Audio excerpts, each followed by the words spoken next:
Ma'am अक्सर interview के दौरान जब जॉब्स के लिए लोग इंटरव्यू देने जाते हैं तो बॉडी लैंग्वेज का बहुत एसेंशियल फैक्टर होता है। तो मैम आपको क्या लगता है कि बॉडी लैंग्वेज पे कितना फोकस और कितना ध्यान देना चाहिए? अगर मैं आपसे ऑनेस्ट वर्ड्स में कहूँ तो मुझे लगता है कि कम्युनिकेशन स्किल्स जो हैं आपकी वो एक 30%, उसके बाद जो आपका पूरा एनालिसिस किया जाता है वो सिर्फ आपका बॉडी लैंग्वेज पे होता है।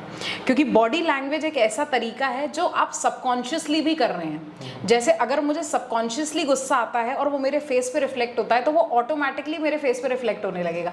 तो कुछ चीज़ें जैसे आपका हार्ट बीट आप बंद नहीं कर सकते, वो एग्जैक्टली ऐसा है जैसे बॉडी लैंग्वेज करता है। तो आपकी बॉडी लैंग्वेज वो उसी तरीके से रहती है जिस तरीके से आप कॉन्शियसली करना चाहते हैं या सबकॉन्शियसली भी आपके चीज़ वो दिमाग में। सो बॉडी लैंग्वेज का एक बहुत ही इंपॉर्टेंट आई बिलीव एक जगह है, स्पेशली इंटरव्यूज़ में या स्पीचेस में जहाँ आप अपने आप को पब्लिकली रिप्रेजेंट कर रहे हैं, वहाँ पर बॉडी लैंग्वेज का एक बहुत ही अपने आप में बहुत बड़ा महत्व है। बिल्कुल मैम, एक विजुअलाइजेशन मेरे मन में क्रिएट होता है जब भी इंटरव्यू की बात करते हैं कि आपको एंटर करना है, एक चेयर इधर होगी, 5 उधर होंगे इंटरव्यूअर्स के। तो मैम वो विजुअलाइजेशन करते हुए आप एक ट्रैवल जर्नी बता सकते हैं कि हमें कौन से एटिकेट्स को फॉलो करना चाहिए from taking the gate opening to sitting in the chair? Absolutely. So जब भी आप इंटरव्यू में एंटर करें तो इस बात का खास ख्याल रखें कि आप यहाँ पर, क्योंकि आपको सामने वाले को पहले रिस्पेक्ट दिखाना है अपने एक्शन से भी और अपनी बातों से भी। तो जैसे ही आप गेट के बाहर खड़े हो तो सबसे पहले परमिशंस ले दैट मे आई कम इन। तो आप जैसे ही अंदर आएंगे आप सीट के बाजू में खड़े हो जाएं, आप सामने वाले को मौका दें कि सामने वाला आपसे बोले कि प्लीज गेट सीटेड। आपने यहाँ पर उसको मौका दिया, इसके बाद आप सवालों की शुरुआत करें। और इस सब के साथ जो मैं एक बहुत इंपॉर्टेंट चीज़ जो मैं आपको आज एक राज अनलॉक करने वाली हूँ वो ये है कि मुस्कुराते रहिए। मुस्कुराना बहुत ज़्यादा इंपॉर्टेंट है क्योंकि एक वार्म स्माइल जो है आपका थोड़ा सा कॉन्फिडेंस बता देती है कि yes I am very confident right now, I am very confident while I am giving the interview. तो ये बहुत ज़्यादा छोटी छोटी टिप्स एंड ट्रिक्स हैं। आप जब बात करते हैं तो उस वक्त अपने हाथ खुले रखिए। इसका मतलब ये है कि आप अभी तैयार हैं सवालों को लेने के लिए। जब आप सुन रहे हो ऑटोमेटिकली आपका एक हाथ दूसरे हाथ से खुद ब खुद टच करता है। जैसे अभी आप सुन रहे हैं तो आपके दोनों हाथ एक दूसरे से टच कर रहे हैं। जब मैं बोल रही हूँ तो मेरे हाथ दोनों खुले हुए हैं। अगर आप फेक नहीं करेंगे और बिल्कुल नॉर्मल जाएंगे तो मुझे नहीं लगता कि आपको इंटरव्यू में कोई भी रोक पाएगा, चाहे भली आपका लैंग्वेज बैरियर हो। अगर आपको लगता है कि आप अपनी लैंग्वेज में बहुत अच्छी कमांड नहीं कर पाते पर अपनी बात को अच्छे से एक्सप्रेस भी कर पा रहे हैं तो भी I think this is enough for a good interview. Ma'am क्या पॉइंटर्स हो सकते हैं? मैं इंटरव्यू दे के आया और मेरे क्या वो सिलेक्शन क्राइटेरियाज होंगे? मैं कैसे समझूं कि हाँ मैं सिलेक्टेड हूँ इस पर्टिकुलर इंटरव्यू के लिए? तो आई बिलीव होता ये है कि आप इंटरव्यू में बैठे बैठे ये जज कर सकते हैं कि इंटरव्यूअर आपको सिलेक्ट करने वाला है या नहीं करने वाला है। अब ये कैसे वो बताता है आपको? सबसे पहला उसका डायलेक्ट समझने की कोशिश करिए कि सामने वाला आपसे आपकी बात में कितना अग्री कर रहा है, पहला। दूसरा, जब भी आप किसी से बात करते हो तो जैसे इंटरव्यूअर की चेयर यहाँ है, आप सामने बैठे तो वो थोड़ा सा स्लाइटली आपके तरफ टिल्ट होने की कोशिश करेगा। आपकी अगर कोई बात आधी भी होगी तो उस आधी बात को पूरी करने में आपकी मदद करेगा। मुस्कुराएगा वो कंसिस्टेंटली आपको देखकर। तो जब वो मुस्कुराएगा इसका मतलब ये that there is something very positive that is coming towards you. क्योंकि देखिए इंटरव्यूअर भी जो वहाँ बैठा हुआ है उसने भी हजारों इंटरव्यूज लिए हैं तो वो भी कहीं ना कहीं चाहता है कि एक मेहनती बच्चे का सिलेक्शन हो जाए।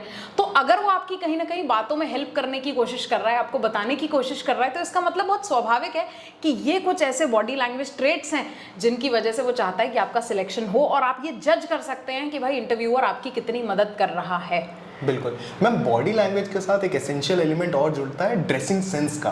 तो वो कौन से फैक्टर्स होते हैं जो हमको ध्यान रखने हैं ड्रेसिंग को लेके? ड्रेसिंग सेंस के लिए मैं हमेशा कहती हूँ कि जैसे स्पेशली इंटरव्यू में जब आप जाते हैं तो इस बात का खास ख्याल रखें कि आपको बप्पी लहरी बन के जाने की इंटरव्यू में कोई ज़रूरत नहीं है।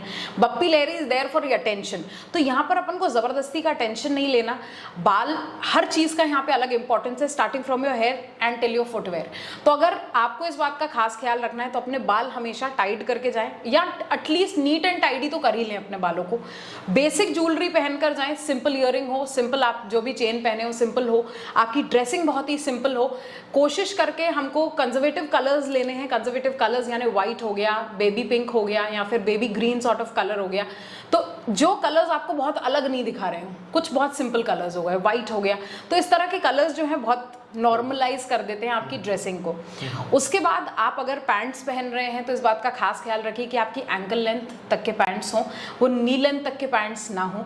आपकी स्कर्ट्स हों तो वो मिनी स्कर्ट्स ना हो, आपकी वो प्रॉपर स्कर्ट्स हों जो एटलीस्ट आपके घुटनों तक आए। आप फुटवेयर का इस तरीके से ख्याल रख सकते हैं कि लड़कियां एसेंशियली एक जो हील्ड फुटवेयर अगर वो पहन रही हैं तो वो कोशिश करके बेलीज हों।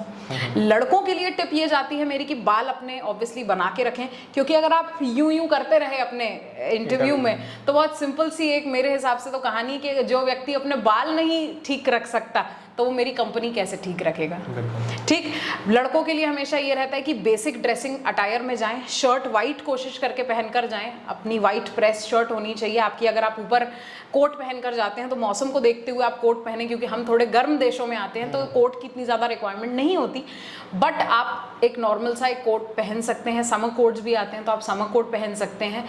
नॉर्मल आपने यहाँ पे कोट पहन लिया, आपका बेल्ट और आपके जूते, इन दोनों का कलर जो है वो मैच करना चाहिए। अगर नहीं करता है तो बेसिक फॉर्मल जूते तो आपके पास काले होंगे ही, उसके साथ आप काला बेल्ट पहन लीजिए। बहुत ज़्यादा बड़े बेल्ट का जो बकल है वो बहुत बड़ा नहीं होना चाहिए, कोशिश करके ब्लैक पैंट पहन लीजिए। सिंपल अटायर है और मेरे ख्याल से सभी के पास कहीं ना कहीं कभी ना कभी अटायर होता ही है। तो इंटरव्यू के लिए मुझे लगता है जितना बेसिक चीज़ों पर आप जाएंगे उतना ज़्यादा आपके लिए आसानी हो जाएगी। जैसे लड़कों को कान में वाली पहनना, ये वो, तो एसेसरीज अपने आप को कोशिश करके ना ही कराएं कि आपको एसेसरीज नहीं पहननी पड़े। सिंपल अटायर में जाइए, सिंपल तरीके से बात करने की कोशिश करिए, हमेशा मुस्कुराते रहिए और बने रहिए मेरे साथ, यानी आपकी प्यारी पर्सनालिटी डॉक्टर के साथ। मैम, अक्सर आप सोशल मीडिया पे अपनी एक्टिविटीज पोस्ट करते रहते हैं और हाल ही में मैंने देखा कि आपको एज अ इंटरव्यूअर आप वहां पर गए थे और आपने मॉनिटर किया जितने भी इंटरव्यूज आए थे। तो I just wanted to know कि सबसे बेस्ट इंटरव्यू किसने दिया और सबसे वर्स्ट इंटरव्यू किसने दिया, तो वो ट्रेड्स आप बताइए प्लीज। ट्रेड्स सिंपल होते हैं, जो लोग छोटे छोटे ट्रेड्स को अपनी डेली लाइफ में ले आते हैं वो लोग जो हैं मुझे लगता है बेटर अचीवर्स हो जाते हैं। अब एक इंटरव्यू है, मैं कंपनी का नाम यहाँ मेंशन नहीं करूँगी, बहुत बड़ी कंपनी, बहुत बड़ी एमएनसी है and all over the world उसका नाम चलता है। तो इस कंपनी का मैं इंटरव्यू पे गई and with me there were a few IAS officers and the psychiatrist who was actually watching everybody. तो उनका सिंपल सा सवाल था कि आपकी दिनचर्या क्या है। 200 बच्चों में से 2 बच्चे सिलेक्ट हुए। अब इन 200 बच्चों में से 2 बच्चों का जो जवाब अलग था वो ये था कि हम सुबह उठते हैं और अपने दिन को प्लान करते हैं। अब इतने सारे लोगों ने, किसी ने भी ये मेंशन नहीं करा, जबकि हम नॉर्मली प्लान तो करते ही हमारा दिन, पर इन लोगों ने इस चीज को मेंशन करा कि हम अपना दिन प्लान करते हैं। इस वजह से इन 2 बच्चों का सिलेक्शन हुआ उस कंपनी में और बाकियों का नहीं हुआ। तो आप बहुत छोटी छोटी चीजें जो आप रोजमर्रा की लाइफ में करते हैं उन्हीं चीजों को आपको बताना है सामने वाले को, और इसी चीज को हम आईने के सामने प्रैक्टिस कर सकते हैं। जितना ज्यादा आप अपने बोलने की तरीकों को प्रैक्टिस करेंगे उतना ज्यादा आपके लिए इंटरव्यू क्रैकिंग आई बिलीव आसान हो जाएगी। बिल्कुल मैम, मुझे भी आपने जितनी चीजें गाइडलाइंस दी, मुझे लगता है कि इंटरव्यू कोई ऐसा कोर्स नहीं है या कोई ऐसा पैटर्न नहीं है कि हम 20 दिन में कर लें, क्रैक कर लें 30 दिन का एक पूरा। ये जो आपके जीवनचर्या में ही आ जाए, जो आपने गढ़ लिया हो, तो वो शायद है कि आप इंटरव्यू से आसानी से क्रैक कर सकते हैं। Absolutely.